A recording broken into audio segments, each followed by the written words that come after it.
Hey everyone, it's Calvin. So in today's video, I'm going to show you how to make a watercolor bubble tea or boba tea illustration. The technique for this is super satisfying and I think you'll love it.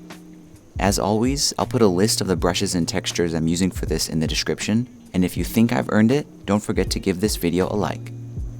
So I've got a sketch placed in here that includes 3 different cup designs, and you can download this for free in the description. For this video, I'm going to use the middle one. And to start painting, I'm going to grab the fine liner pen brush, and I'm going to fill in the whole outline here or silhouette of the cup shape using a very light cream color. Next, I'm going to turn off the sketch. I don't need it anymore. And I want to paint in and fill the different layers and colors of my tea, but I don't want to go over the edge into the white area, so I need to kind of isolate this.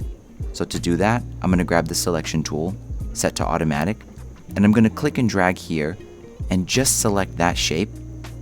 Now I can switch my brush to the abstract round and use a variety of different colors for my particular tea, and when I paint them on, you can see they stay on the silhouette here and they don't go off the edge.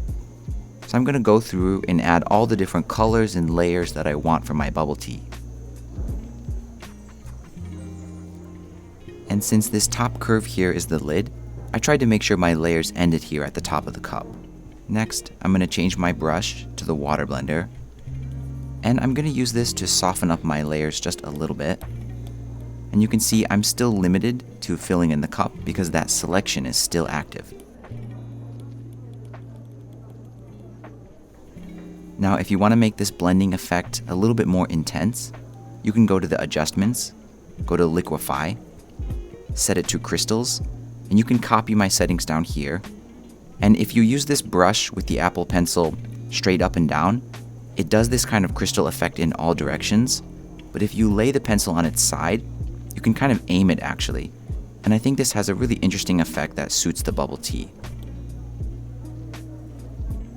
You can also use the push effect and just kind of mix things around a little bit. And then once you're happy with the liquefy effect that we've done, you can just tap on the adjustments to kind of exit that mode. Then I recommend switching the brush to the water blender, and you can kind of soften and blend out some of these areas that just look a little bit too detailed and not like watercolor. And once you're happy with how everything is blended together, you can leave that selection and we can move on and paint the pearls. So for that, I'm going to make a new layer above my tea. I'm going to select a very dark, saturated red color. For the brush, I'll use the fine liner pen, and I'm just going to draw a few of these. I think it's important to keep in mind that all of these are going to be the same size. It looks a little bit weird if you have large ones and small ones. There we go. After that first kind of initial pass, I recommend using the Gaussian blur to blur those out quite a bit. Then you can go back to the fine liner pen and fill in the rest of them.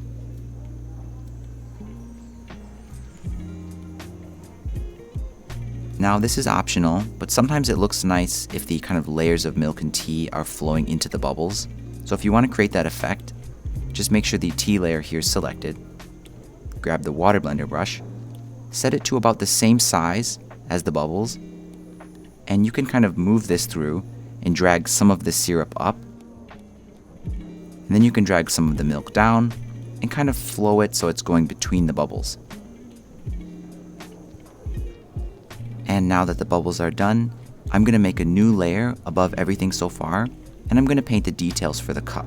So for that, I recommend using a default Procreate brush under the drawing tab. It's called Freycinet, and for the color, I think a very light purplish gray tone is nice. And I'm going to use this around 6 or 7%. And for the top here, I'm just going to draw some little ears on the side.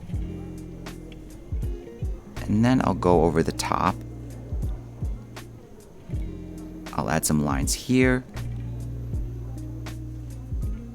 I won't add anything on the sides, but I'm going to add a very subtle line on the very bottom.